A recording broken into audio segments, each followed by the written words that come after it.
Great, thanks, Adosh. So today we're going to go over the second part of the Groovy scripting and introductory API webinar. Now this is going to handle some slightly more complicated code, so we're going to be seeing larger snippets of code. But like Adosh said, we're trying to keep this within a reasonable time frame, so it'll be moving a little bit fast. But you will have access to the webinar later on if you want to go back and look at any of the code. A lot of this does exist in our script repositories online, and as always, we are very happy to discuss it or cover it again via email or a live discussion if you like. So if you are trying to get something and it moves past it pretty quick, don't worry, there's lots of opportunities to come back. So basically we're going to make some of the same assumptions about the experience levels here before we get into the scripting. We're going to assume that you have seen the developer webinars, parts 1 and 2, or at least are familiar with the basic concepts of some of the major objects and classes within the DML and DDL, such as DF entity field, the data tree, and accessing the data via the DF entity data providers or result sets, and the general concepts of lock environments. This is also going to build on the first scripting webinar, so I'll be glossing over a lot of basic principles as we've already gone over them. So again, if there's something you don't understand, then feel free to come back and check out parts 1 and 2, and hopefully it'll make more sense. So some of the examples that we're going to cover in part 2 are some of the things that you might want to do with combinations of this code. We'll be looking at structure searching, or how to iterate through a result set or tables after you run a query and you want to do something with that data. We'll also be looking at how to standardize files or tables using Standardizer. And if you're not familiar with Standardizer, I'll touch on that briefly when we get there. We'll also be looking at how to call and use external packages. In part 1, I discussed briefly the benefit of bundling up code that's used very often into external jars and then accessing them from within Groovy, the scripting itself. So here we'll actually look at how to use it. We'll also touch briefly on building interactive pop-ups, such as selecting files or user interactions with buttons and lists. And then we'll also look at customizing instant JChem forms with button scripts. So let's jump right on in and start talking a little bit about structure searching, which is obviously the bulk of the power here from within the scripting itself. So the first thing that's important about structure searching is that you're going to be doing this via the JChem search options object. And this is where you're functionally going to be putting all of your settings for structure search. And these are all the same things that you have available via the GUI. Basically anything you can do via GUI, you can do via script.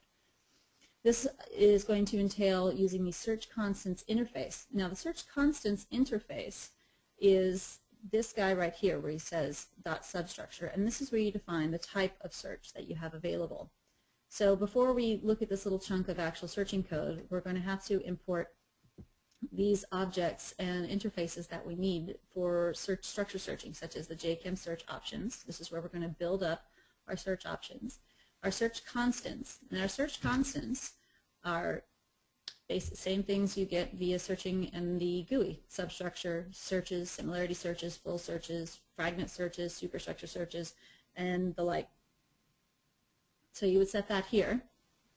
And then we would use the JChem search options to further set any other search options, such as handling tautomers or stereochemistry. And we'll look at some of that in just a second. But what we're going to do here when we build up our search snippet, I'm going to assume that we've already defined our entity data provider, and our structure field that we covered in webinar 1. So first off, we're going to build our search options, which at this point is just a substructure search, and the substructure is the default search, just like it is in Instant JChem.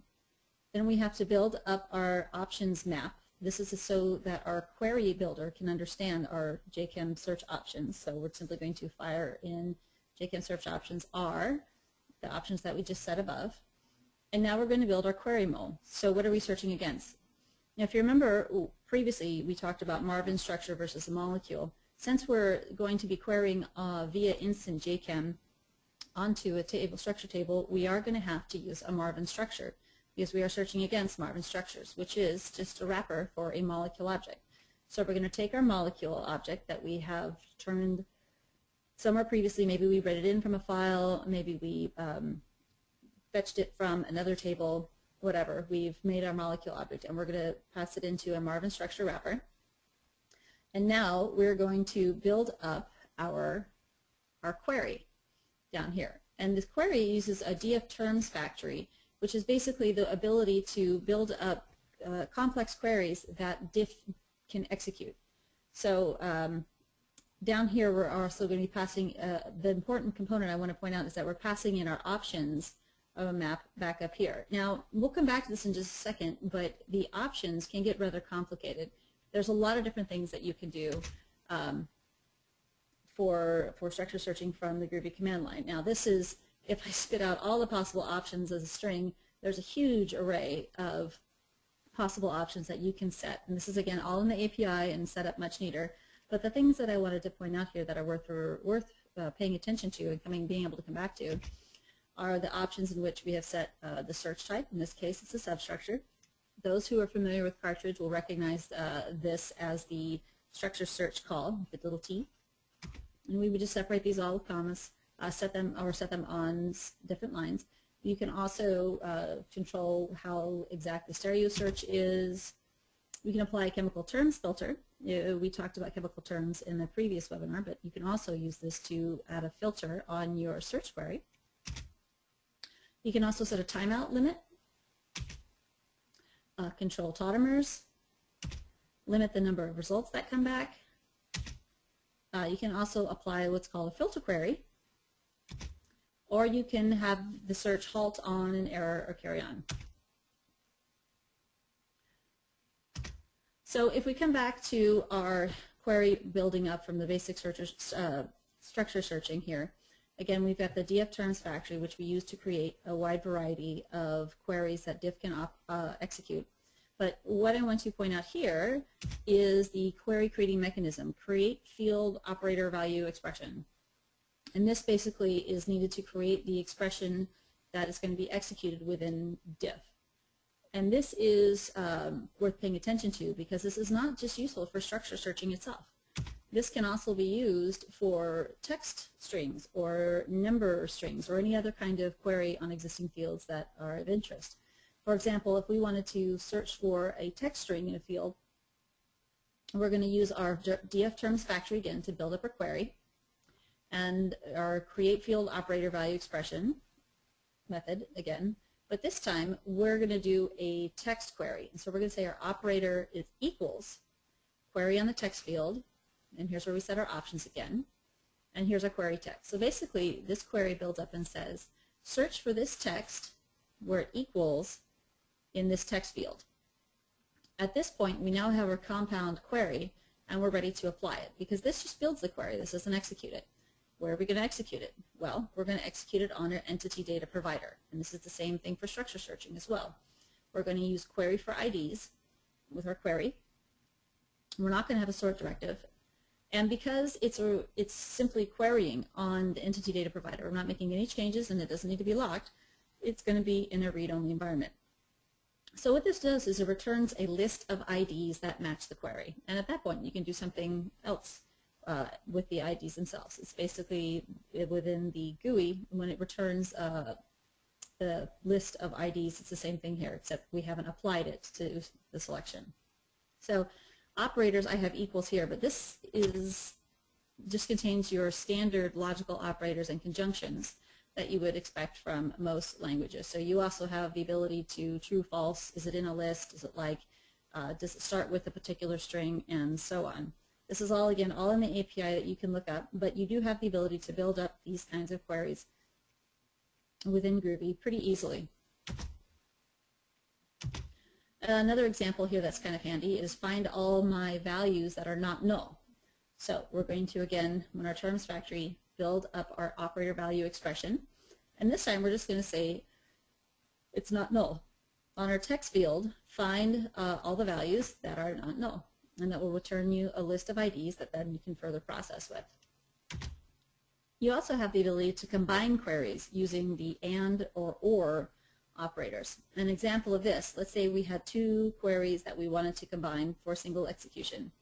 In the first one, we wanted to find where some text in some field was equal to query text 1, but we also wanted to find the IDs where some other field had was equal to a particular integer. So we define our two queries, because again, these aren't executed, these are just building up the understandable queries. And then we're going to use our df terms factory, but create expression and or this time, to build in our operators of and.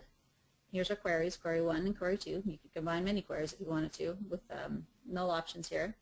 And then we apply this compound query to our entity data provider in the same fashion as we did previously. Here's our query to apply, no sort directive, and again, it is a read-only environment, so we don't have to lock anything. The important difference to note here is, again, that it is create expression and or, as opposed to the create field operator value expression here. And that's an and or specific method. Now, earlier I pointed out filter query, and for those who aren't familiar with this, this is a very easy way to add SQL to a query in scripting itself. So the only major difference here is that we have simply passed in some SQL. So let's say we had a giant table full of structures that we wanted to search only a handful of. We know we only want to search structures, let's say, where some value is equal to the Smith group. Well, we don't want to search the whole table necessarily. So what we can do is we can build up a list of IDs where the group equals Smith. Now let's say we did that previously, and that is what ID list is. So we only want to do our structure searching within this list of IDs here, ID list. So what we do is we create our SQL filter as select CD-ID, which is how the structures are referenced in this table, from some particular table, where the ID is in, and now we're going to create our joined up list from our ID list, and using our set filter query method on our options, simply set the filter query as the filter string that we just applied. And then everything else just carries through as normal. Build our Marvin structure molecule, build our query. We're going to look for substructures. We're going to look in our structure field. Here's our query mole as our Marvin structure that we just set. And here's our options that we've passed in from our build up of our JC ops, from our JChem search options. And then we're going to apply this query to our entity data provider. And what we get back is a list of IDs that match this. There's a lot of things you can do with the IDs once they come back from your query itself. So we're going to touch on a few common snippets of code for handling such things. Getting a list of relevant IDs. Sometimes you don't need to run just a full query itself. Let's say you wanted to get all the IDs for a particular vertex state that's already existing, say post query. In that case, what you're going to do is just get the IDs from the current vertex state. So here we have the vertex state, get vertex state from the result set. If you remember, the result set contains sets of vertex states for a particular data tree. So in this case, we're getting the default result set, the root vertex, from that particular result set. And now we can functionally get the IDs from that vertex state. If this sounds a little confusing, I'd encourage you to go back to the developer webinars, part 1 and 2, where we have more discussion about how vertex states and result sets work with some fun little graphics that may help explain it a bit better. You can also get the IDs for this particular selection. If you've selected a series of rows from your grid view, let's say, you can then call those with get selected row IDs. If you want to get all the IDs from a table, which ensures that what you're dealing with is not the result set or the results of the query, you're functionally wanting to query on all data. So for this example, what we're just going to do is immediately jump to our query for IDs, but our expression this term, it's not going to be a query itself, it's just a term expression for all data. So all I'm saying here is return me a list of all the data. Again, it's a read-only environment, we don't necessarily need that. So once you have your list of IDs, often you want to iterate through them and do something with each row. That's just the results of a query. In this case, what we're doing is simply putting it into a try finally block. Remember, this is just good practices to always stick this into a try finally block in case the code botches or something crashes. That way you don't lock up tables and have to restart IJC or manually release locks. It just becomes a bit of a pickle at that point. So put it all within a try finally block. And now we're just going to iterate through our list of IDs. So IDS here is our list of IDs that we fetched previously via some mechanism. And this is a Groovy call. So for each ID, do something with the row. So as I go through the list of IDs, it passes it into this closure here. Then it does something with it, and then it cycles up to the next ID in the list, and so on and so forth until it reaches the end, and then it hits the finally block. So this is how we would iterate through a list of IDs or a whole table if you did the all data query. So let's jump over now onto interacting with scripts themselves. Files and directories are the most common access needed within Groovy scripting, especially with Popups. So the Groovy scripting within IJC does have full access to all the Java APIs, which means we also have access to Swing. And this is handy because then you can easily call and create things such as a JEditor pane, which is just a pop-up text box that can handle HTML in RTF. You can also use JFileChooser, which is a nice little built-in mechanism for selecting files or directories. You can use Swing Builder to create your own customized pop-ups and so on. So let's look at a couple snippets of code that do some very common things with these with this Java pop-up ability. Then those who are familiar with Java or Swing, it's the same functional mechanism here. So if we wanted to select a file to open, as one of the most common workflows is select an SDF to import, for example. So up at the top of our code, we first would have to import the JFileChooser from Swing. And now we're going to create a new chooser itself. So JFileChooser, new JFileChooser. And then we have to set some options. So let's say we're going to set our dialog title. So chooser.dialogTitle equals open. And now we're going to actually elicit some button response here. So functionally, we're going to say if the option is approve option, which is the call for clicking the open button here, then whatever file I have selected, that becomes the file name for future reference. Now this is a file type, so you can't necessarily echo out, let's say, the path name there. If I wanted to be able to echo out the path name for the file I've selected, I have to get the canonical path. So here I've deffed the name for my file as the .canonical path. However, when I actually want to pass the file into a method, such as using mul importer, I would need to use the file type. So I would use file name here. And this is your very basic rudimentary select a file JFileChooser. You have a few more options that you can use JFileChooser for that make it super handy. You can set the current directory, which is where it's going to start searching the file type. You can change the dialog title. Previously it's at open. You can also go with select SDF to import, or whatever you need for your workflow. Or set the file selection mode. And this means what you can actually pass into the script, be it a file only or directories if you want to iterate through a series of directories, or files and directories. You can turn on and off the ability to select multiple files and so on. Now I showed you how to open a file with JFileChooser, and saving a file via JFileChooser is basically just the same thing, with the difference being the method.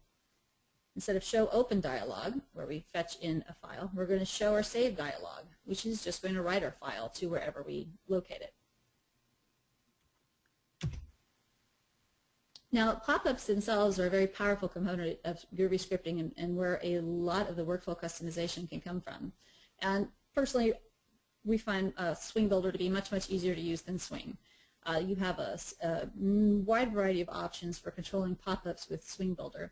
And one of them that I want to briefly touch on is the Grid Bag Layout Manager. And this is a way to just graphically build up a pop-up on an XY grid. For example, if this is my pop-up that I want to build with Swing Builder, I have, it's functionally built on a grid that starts with 0, so there's our X and Y axis. And I want to put a label here. And so all I do is I'm going to call label and put the text here, this is a label, and then put my constraints, my actual graphical constraints here for my grid bag layout. It's GBC grid bag constraints. So this is basically saying for my label, put it at grid Y 0.0, and now make it 2 grid blocks wide. So this is where it has stretches across 2 grid blocks. Now the insets are just basically margins, pixel margins around a particular label. So for this particular label, You see it has 20, 10, 0, 10, and this starts at the top and then rotates in a counterclockwise motion. So this is the buffer, the margin at the top, 20, the margin at the left, 10, the margin at the bottom is 0, and the margin at the right is 10 again. So the buttons or text fields are handled in the same fashion in terms of actually building them up. But the difference being is that a button has an action associated with it. In this particular case, when the button is clicked, so the action associated with a button itself, action is performed, we're going to pass in a particular variable, and we'll show you this in action in just a second, so it'll be a little bit more explained hopefully, and then dispose of the panel. If you didn't have the dispose down here, it'll just sit there and never disappear. You can click OK all you like. So let's look at the actual functional code for making this little pop-up itself. Now, it doesn't all fit on one page, so we're going to have to look at this in a couple chunks. First off, we have to import the classes that we need here, which are swing builder and grid bag constraints. Now we have to define the new swing builder itself. So we call it our input pop-up, as just our new swing builder object. Now we want to set the variables, which are going to be, we're going to call them properties, and this is just a map of variables that are going to be passed in from our interactive panel here. So I'm going to call this set of variables vars, and this is just where the variables that are going to be passed in from our pop-up. So now if we go to the actual grid bag constraint build-up, we're going to define our frame, because this is all referred to as a frame, and within it is a single panel. And now we start our grid bag layout. So we looked at label previously. Now text field, because this is an input field, we've got here is an ID because it needs to be referenced later on. How do we know which text field we're referring to? Well, here we're going to call it text field. And default text structure, and we can have a reference name. And here we have, again, grid width is 2, and at the grid Y point of 1. And we're going to say, we're going to fill this all the way horizontally. Now, if you're interested in using grid bag or swing builder for building up interactive pop-ups, I strongly encourage you to go check out the API or some of the Java tutorials, because there are a number of very handy settings and methods such as these that will help build the pop-up very easily without having to set things in a manual fashion with too many Cartesian coordinates. So we have our insets here. Again, this is our margins around. And now we're going to have our OK and our cancel button. So up above, we set our variables as the information that's passed in from the pop-up. So down here, for our action of our OK button, we set the button results, which is the variable name here. So the button results variable is called OK, and then we're going to dispose of the panel. However, if you click the cancel button, we're going to put the button results variable to be quit, and then we're going to dispose of the panel. So what this means basically is that after we pack the frame and we show it, which means basically it's popped up, and now we've also set the location relative to null. This means it's just in the center of the screen as opposed to some relative orientation to another window that we've referenced earlier. And then we can actually do stuff with our results. So let's look down here. This is where we're actually looking at the information that was passed in from the pop-up. So we're saying our chosen action is whatever the button results were that we set earlier. So if we had clicked the quit button, then the button results variable would be quit, in which case the whole script just returns. Or if we had clicked OK, then the button results variable is set to OK, in which case we are now going to set text var, our new variable text var, to be our text field that we entered previously. So remember, the ID for this text field is text field because it's creative. And now you also get the text from that text field, and that sets your variable here. So in this case, we would echo out entered text is, and then whatever we put in. So if any of us have seen the Marcouche demos before, you might be familiar with this particular pop-up. And this is just an example of using Grid Bag Layout Manager for building an interactive panel. We have buttons that a button that launches a desktop web browser, building up combined queries to launch a browser, or going to external sites, all here in the number of buttons. So it is a very powerful feature. It's very useful for customized workflows or just making workflows easier from within Instant JChem. So I'm going to jump over and talk briefly about Standardizer. Now, Standardizer is a little bit of a separate product, but it's really relative to a number of workflows here in that it's a it's a class and it's a program that functionally applies transforms to a molecule, which would be good for setting some sort of customized canonical configuration. Standardizer can do things like handle tautomers, resonance structures. You can look at removing salts from database sets or solvents, fragments, controlling fragments, or transformations even, which are just, you can replace functional groups with something else or do some other kind of standard transformation onto a database. And this is really important in things like compound registration or maintaining particular database standards. Just as an example, every instant JChem table that you use has a standardizer applied to it. By default, we convert explicit hydrogens to implicit hydrogens whenever it's possible, and all compounds also undergo aerotonization so that there is a standardized canonical set in the database itself. However, using Standardizer, you can then make custom transformations or custom configurations for your table or for whatever function you're building up itself.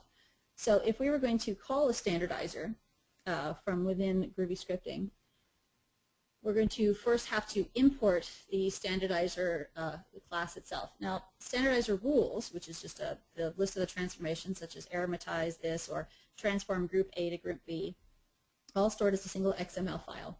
So we're going to have to import an XML file in order to use our Standardizer. So I'm skipping some code here that we've already covered, and basically I'm skipping over the acquiring of the XML file. So let's pretend I had my JFile chooser that asked for my Standardizer file, and I passed in my XML here. So what we've set is basically stand file is our get selected files from our chooser. We also have already gotten the molecule that we want to standardize, and we've cloned it so that an altered version remains in this loop.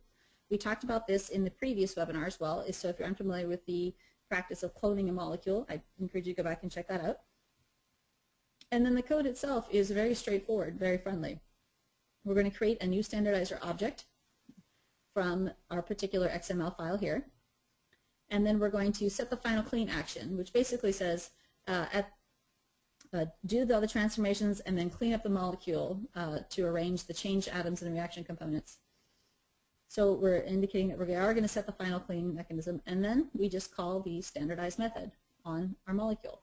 Super. Well, now we have our standardized molecule that has undergone some sort of transformation or some other set of rules that we previously defined.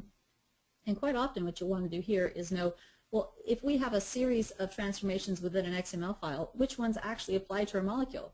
For example, if we have a transformation that indicated a chlorine to a bromine, and there are no chlorines in our molecule, then obviously that rule is not going to apply. So the easy way to refer to this is to then get our applied tasks in indexes, so everything has a number, and everything also has whatever label you've applied to it, so get applied task IDs. And this is really useful for doing sorting or any kind of searching, or useful in compound registration as well. And you can store this information as a molecular property if you like, or just someplace else in a table. And now that we've gotten to this point, we can run off and do something else with our standardized molecule, whichever mechanism that you want to go through from here. We've also mentioned briefly in the previous webinar about external library access. And this is, again, useful for bundling up often used code and putting it off-site or off scripts for reuse from a number of codes within IJC.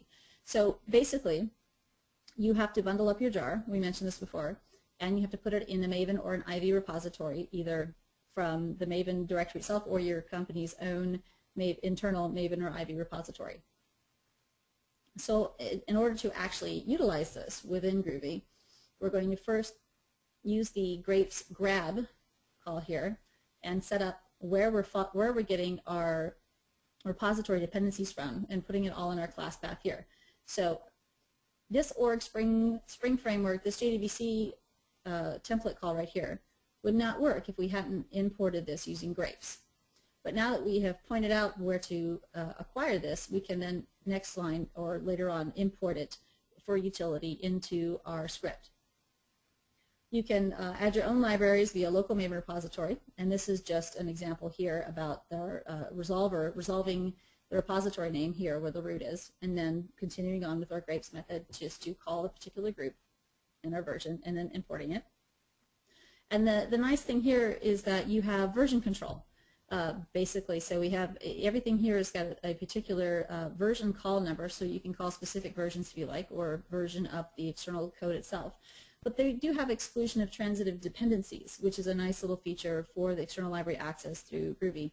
And basically, if you're already using a slightly different but compatible version of some artifact, you can exclude it from your import so that you don't have version clashes functionally. And this is just used with grab exclude, and I'm going to exclude this particular artifact from my importing here with the grapes.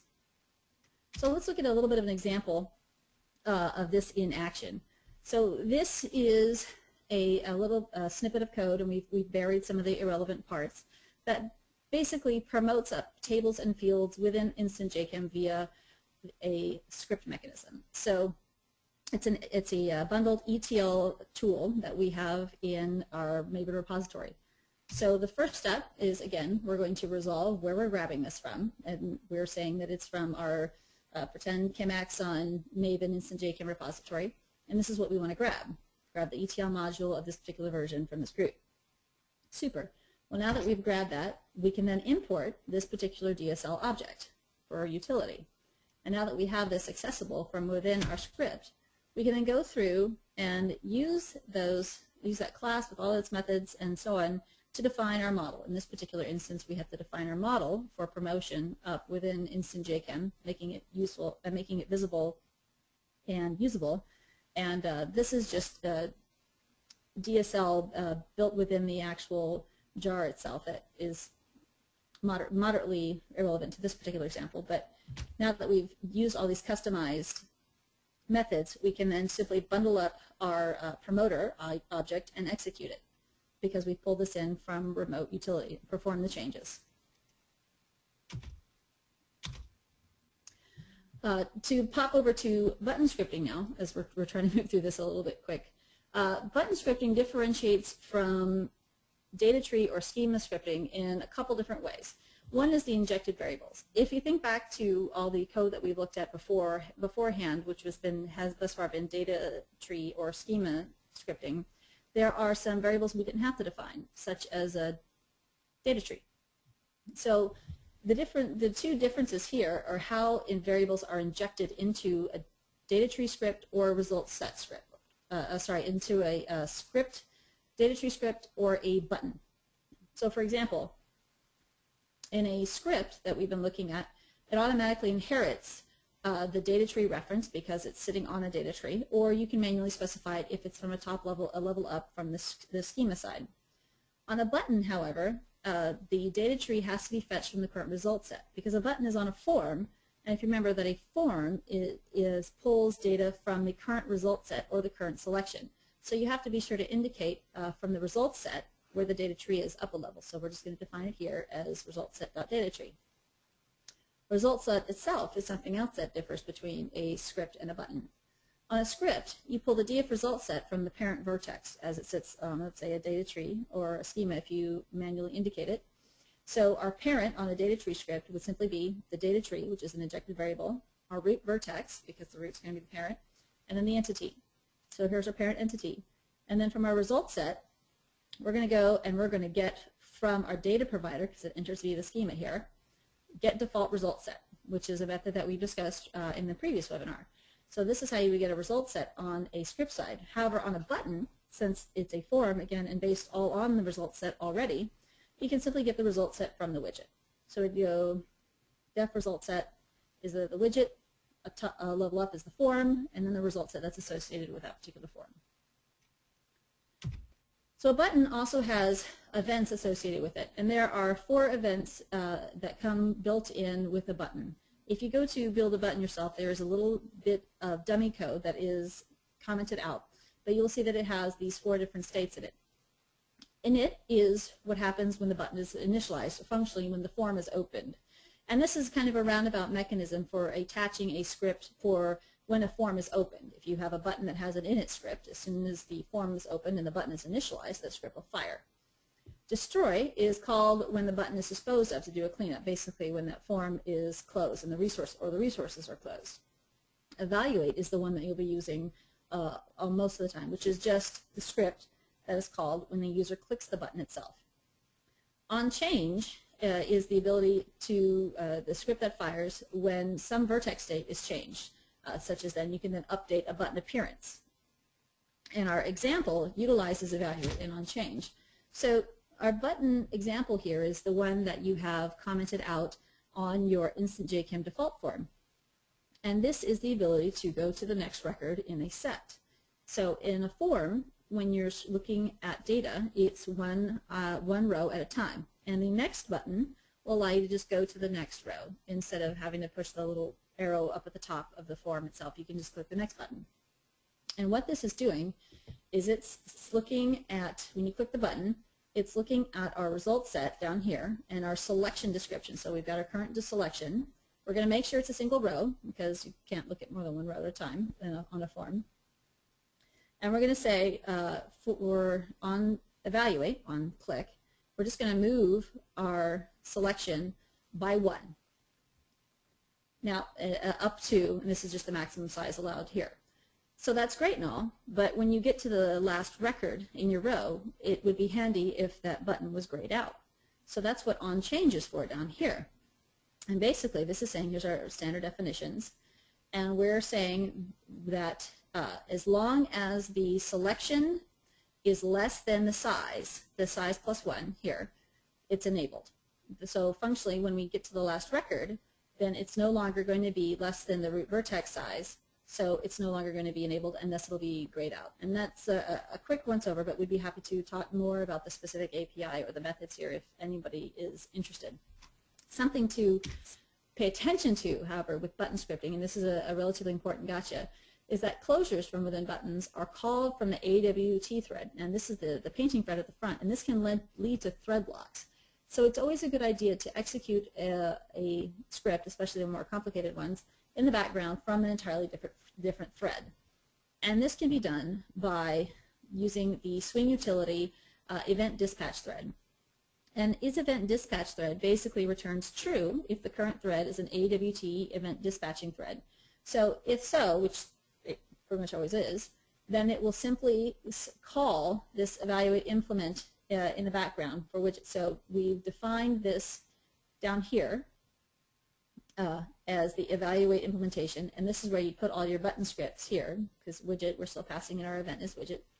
But using this, we're creating a background thread for our process. Thus, we won't have any thread locks with the AWT thread, especially when this is a longer running script and it may look like it's frozen, but it's running in the background. This way, it is running in the background, and you'll have notification of such.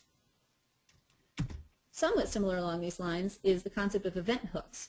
And this is basically a script that fires when you double-click on a widget, such as a form. Say you have a table in a form, and you double-click on a cell, you can attach a code to that particular event. Currently, we only have on double-click, but in future we'll also have the ability to attach scripts to a single click, a right-click, and a number of other events that are very common in this world. So in this particular case, you have an event parameter that's passed into a closure, and this is a little bit different than the button scripting that we're familiar with. So down here, as an example, on double-click, I'm going to pass an event in. An event has some particular states associated with it, or objects. So we've got the row, which is the row of the cell that's double-clicked. You can also fetch back the column number of the cell that's double-clicked, the value, which is just the value of the cell you double-clicked, or the widget itself, which is the instance of the widget that you are working on. Now, something to pay attention to here that can be a little confusing at times is that if you have a table widget and you're using an on double-click event hook, the row is literally the numbered row that you see in that particular widget. Widgets have the ability to hide particular fields or columns, so if you only wanted to show 3 fields or 3 columns in your widget to make your form simplified, but you actually have 15 or more in the table or the entity itself, this particular event, say event.column, is going to count only those 3 rows. It doesn't go back to the table or the entity behind it. It looks purely at what you visually see on the form. You can, however, fetch back the data that the widget is associated with this. And the classic example of using the event hook here is for a drill down. So to wrap this up, we're going to look at a live snippet of code that does a drill down through a Wombat table via an event hook. So the setup here, if you're familiar with the Wombat, is a series of, it's a demo database that comes with an instance JChem that has a lot of biological data for a series of structures. So basically we're looking at a chunk of a form here that has an assay table. And we only have a handful of value columns here that are of interest for quick reference. But let's say we wanted to drill down through a particular value in order to get more data about this particular assay. Well, we have a code attached here, so when you double click on this particular cell, you get a pop-up that says assay drill down, in which it takes the selected row or rows and pivots the data and shows you all of the columns from the table on the back end. So as you can imagine, this is not a very simple code. This is pretty straightforward, but instead of walking through this entire thing, again, this does exist either in the script repository. If not, or you wanted to discuss it further, we're happy to talk about it in the forum or via email or whatever. But we're just going to point out a couple items here on how we're using this event hook to create our drill down pop-up. And the functional component here is that on double click, we are calling our event, and we're skipping over some parts where we've defined some standard variables like result set and vertex state, entity, etc. And we're going to call two particular reference methods. One is the get table values. And get table values is a method defined after the on double click event down here that cycles through the table and gets the value for each field from that particular row. So what we've done here is we've passed in, for each field, we're going to get the data from our vertex state, because you always get the data from the vertex state, and we're going to build up a map of this data. So we're iterating through each field in the back-end table and fetching the data and building up a map. We'll return this table map to our call here. And then we're going to show the data, which is how we're going to launch our pop-up. Now show data is where we have all of our JEditor pane that we've built up before. And the part we didn't talk about previously is the dialog displayer, which is the ability to just pop up a display, a dialog box if it has a simple message in it.